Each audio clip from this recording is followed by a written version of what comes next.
Imagine que você é fascinado por ursos pardos desde a infância. Você sabe tudo sobre esses animais. Coleciona miniaturas e camisetas com imagens deles. E até vai vê-los em zoológicos. Mas um dia, você dá de cara com esse predador na floresta. E agora, em vez de admiração, o que te domina é o medo. Você tenta correr, mas escapar de um urso pardo é quase impossível. Eles são incrivelmente rápidos. Podem percorrer quase 100 metros em apenas 8 segundos. Você corre o mais rápido que pode, esperando que o animal se canse. Mas é em vão, pois os ursos pardos conseguem manter sua velocidade máxima por muito tempo. De repente, você tropeça nas raízes de uma árvore que sai do chão. O urso se ergue sobre as patas traseiras e solta um rugido poderoso.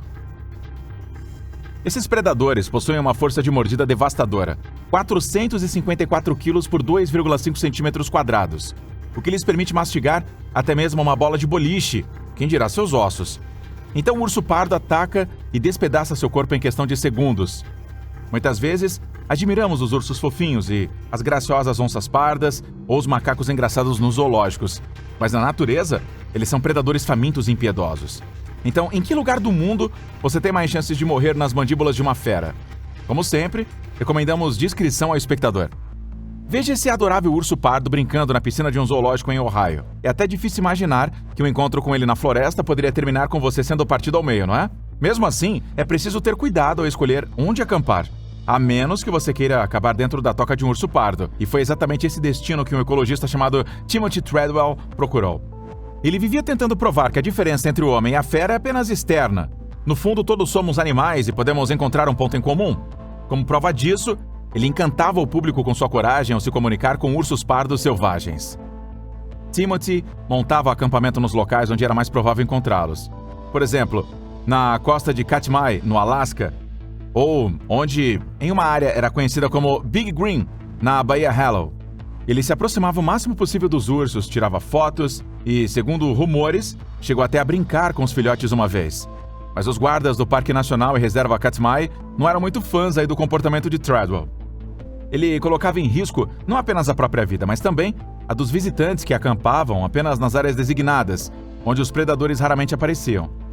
Enquanto isso, Timothy frequentava as zonas proibidas. E como levava comida, o cheiro podia atrair os ursos e fazê-los aproximar-se de outros turistas. E também de mais comida. Por isso, Timothy foi multado várias vezes. E a administração do parque criou uma nova regra, exigindo que os visitantes movessem seus acampamentos a pelo menos 1,6 quilômetros do local anterior a cada 5 dias. Tudo isso para impedir que os ursos se sentissem confortáveis demais perto de humanos. A norma até recebeu o nome de Regra Treadwell, mas o próprio ecologista não era muito adepto de segui-la. Assim, no início de outubro de 2003, o entusiasta dos ursos convidou sua amiga Amy Huguenard para uma área do parque chamada Grizzly Maze, a fim de provar a ela que não era tão assustador entrar em contato com esses animais. Ele queria mostrar à garota sua ursa favorita, que já havia visto várias vezes por lá. Em seu diário, Amy escreveu que Treadwell, apesar de seus medos, montou o acampamento perto de um riacho de salmão, onde os ursos pardos costumavam caçar peixes. Ele fez isso mesmo sabendo que em outubro os ursos se alimentam intensamente para o inverno, acumulam gordura e se tornam mais agressivos que o normal. Além disso, era proibido levar armas para o parque, então se algo acontecesse, o casal não teria como se defender. Timothy poderia ao menos ter levado um spray anti-urso que contém capsaicina, a substância da pimenta vermelha, e funciona como um spray de pimenta. Mas Treadwell acreditava que o animal já estava acostumado com ele e não faria mal algum. Depois de alguns dias acampando, em 6 de outubro, um piloto de helicóptero, conforme combinado, chegou ao acampamento de Treadwell e Huguenard para buscá-los.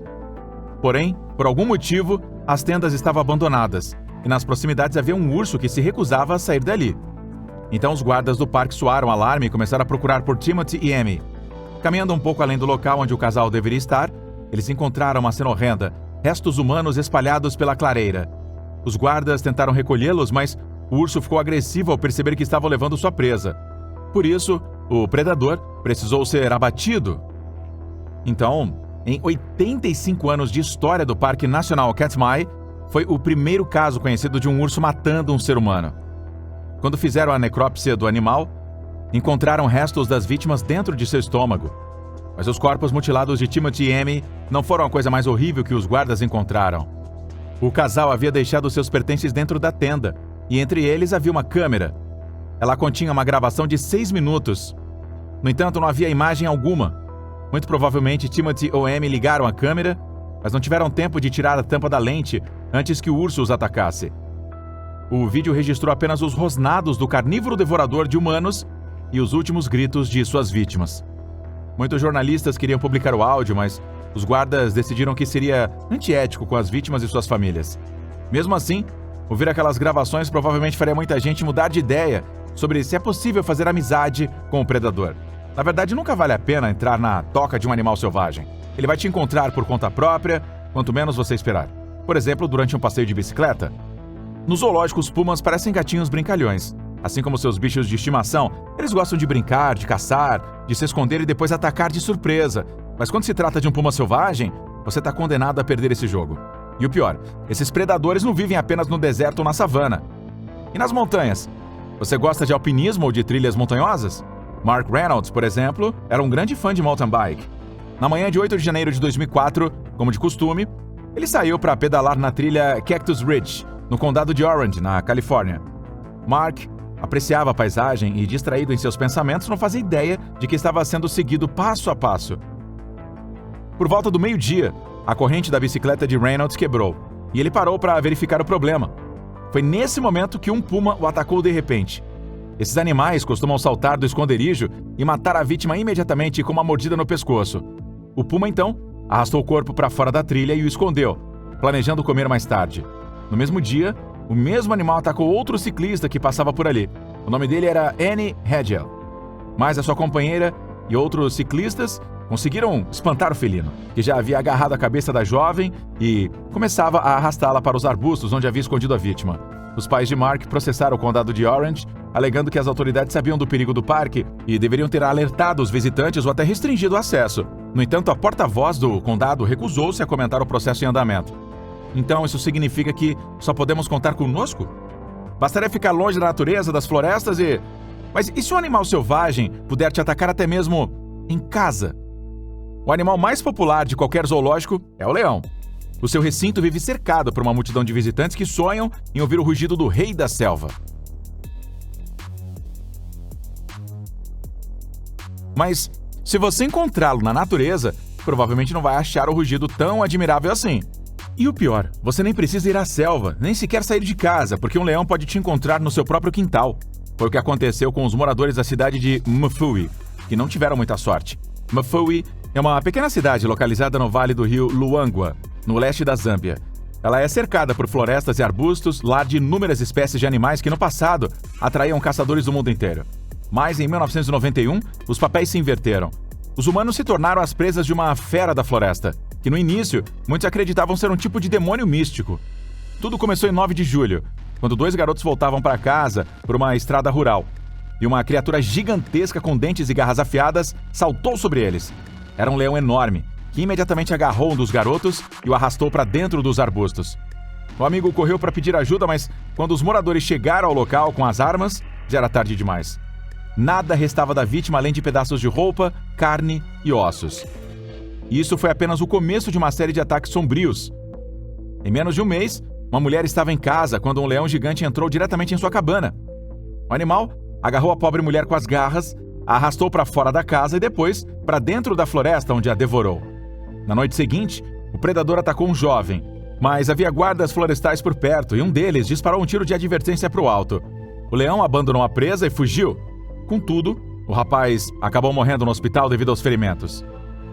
Os guardas descreveram o leão como sendo Juba, com cerca de 3 metros de comprimento, pesando aproximadamente 227 quilos, um exemplar extraordinariamente grande. Os ataques do gigante continuaram, já que ele demonstrava uma astúcia impressionante, conseguindo escapar das armadilhas e dos tiros. O predador rugiu para os homens armados como se estivesse zombando deles. Seu comportamento era de fato muito estranho. Certa vez o leão entrou na casa de uma mulher chamada Jesslyn, no dia seguinte a tê-la matado, e levou um saco de roupas sujo consigo. Com o saco preso entre os dentes, o leão saiu caminhando pela cidade, cheia de gente apavorada. Todos ficaram imóveis de medo. O leão observou a multidão, colocou o saco no chão, soltou um rugido provocador e ensurdecedor, depois pegou o saco novamente e voltou para a floresta. Desde aquele dia, o leão sempre foi visto com esse saco, brincando com ele, como um gato doméstico com um brinquedo. Dizem que o leão só deixava o saco de lado quando saía para caçar. Os moradores começaram a acreditar que alguma entidade demoníaca havia possuído o animal e que as vítimas morriam como castigo por seus próprios pecados ou dos seus familiares. Os habitantes daquela pequena cidade não aguentavam mais viver sob tanto medo. E então, em agosto de 1991, as autoridades locais chamaram o caçador chamado Wayne Hossack e o seu companheiro Charles Bilks para acabar de vez com o reinado do leão. Os caçadores encontraram o saco favorito do leão em um leito do rio seco e decidiram montar uma emboscada ali. Colocaram uma isca de carne de hipopótamo e esperaram. Mas o leão ou não aparecia ou conseguia escapar com a isca, desviando das balas bem debaixo do nariz dos caçadores. Depois de um tempo, até os próprios homens começaram a achar que havia algo sobrenatural naquele animal. Mas não era nada místico. Leões sem juba são muito raros na natureza, mas já houve registros deles naquela região. Alguns cientistas acreditam que possam ser uma espécie ou subespécie própria, isolada de outros leões há muito tempo. Eles representam possivelmente uma linhagem antiga de felinos selvagens, existente desde a época do Pleistoceno. Esses animais ficaram conhecidos como leões-búfalo, caçadores capazes de enfrentar presas especialmente grandes. Os caçadores permaneceram escondidos por cerca de 3 semanas, até que Hossack finalmente conseguiu abater o animal. Desde então, os moradores de Mafawi finalmente voltaram a viver em paz. Mas onde mais você pode ser atacado por predadores que parecem tão fofos em seus recintos? Vídeos como esses, que mostram animais caçando visitantes, mas falhando por causa das barras ou do vidro, por algum motivo tem muitas curtidas e comentários engraçados. No entanto, as pessoas tendem a esquecer que, mesmo em cativeiro, predadores continuam sendo predadores. Esqueça ursos pardos e leões. Até mesmo um macaco pode te machucar. Em junho de 2022, Hassanal Arifin, de 19 anos, começou a provocar um orangotango no zoológico Kasang Kulin, na província indonésia de Riau. Naquele momento, os seguranças estavam em horário de almoço e o rapaz decidiu aprontar.